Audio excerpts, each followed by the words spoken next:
Beach వద్ద నేహరెడ్డి నిర్మించిన ప్రహరీ గోడను తొలగించేందుకు ఇంకా 2 రోజులు పడుతుందని తెలిపారు అధికారులు. గోడ పటిష్టంగా ఉండేందుకు భూమి లోపల 6 అడుగుల లోతు వరకు తవ్వి నిర్మించారు.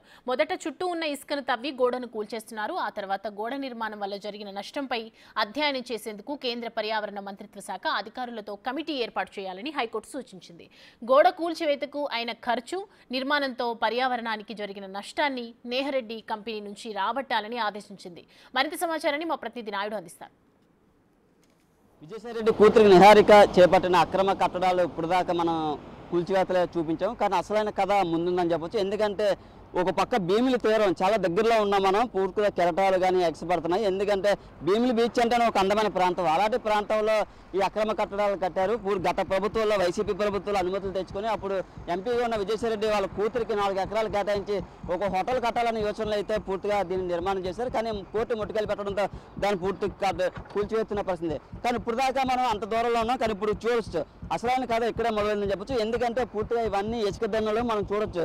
పూర్తిగా ఇంకా ఇక్కడైతే ఒక గోడ అయితే ఉంది. పూర్తిగా కిందకి చూడొచ్చు. మనం ఒక ముట్టుకుంటే ఐరన్ వస్తుంది. ఇదంతా ఇక్కడ నుంచి సుమారుగా దగ్గర ఒక 1/2 కిలోమీటర్ మేరకు అయితే ఇదంతా పూర్తిగా గోడ లోపల ఇంకా ఉంది. దీనిని కూడా ఇంకా కొట్టే పరిస్థితి ఉంది. అయితే అక్కడే కూల్చివేతలు చేస్తున్నారు. ఇంకా ఇక్కడ కూడా చేయలేదు. పూర్తిగా ఇసుక తనేలు కూడా కప్పేసిన పరిస్థితి అయితే ఉందని చెప్పవచ్చు. అయితే చాలా గట్టిగా దీన్ని పునాదులు అయితే వేశారు.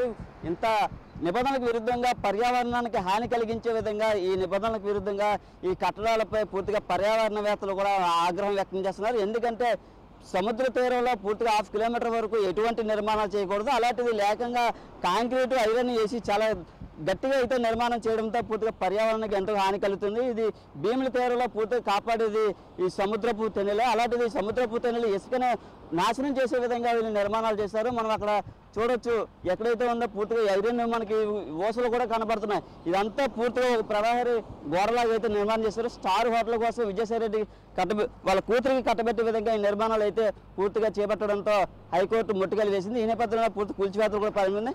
ఇక్కడ కూడా ఈ కూల్చివేతలు కూడా కూల్చివేయడానికి సుమారుగా ఒక వారం కూడా పడుతుందని ఇక్కడ స్థానిక మత్స్యకారులు కూడా చెప్తున్న పరిస్థితి. ఏదంటే కూడా పూర్తిగా చాలా కోర్టు ముట్టుకెళ్ళిపోయడంతో విజయసాయిరెడ్డి కూతురికి షాక్ తగ్గిందని చెప్పచ్చు. అయితే దీనికైనా ఇప్పుడు పడగొట్టడానికైనా వేవ్ అంతా విజయసాయిరెడ్డి కూతురు నుంచే రాబట్టాలని హైకోర్టు ఆదేశాలు కూడా ఇవ్వడం జరిగింది. ఎందుకంటే అలాంటి నిర్మాణం చాలా గట్టిగా చేశారు. పూర్తిగా ఒక సముద్రంలో తుఫాన్ ఏ విధంగా వచ్చినా దాటికి నిలబడే విధంగా నిర్మాణాలు చేపట్టాలని, పూర్తిగా దానికి అయ్యేందుకు ఖర్చు కూల్చివేతలకు అయ్యే ఖర్చు అంతా రాబట్టాలని ఇప్పటికే కోర్టు కూడా ఆదేశాలు ఇవ్వడం జరిగింది.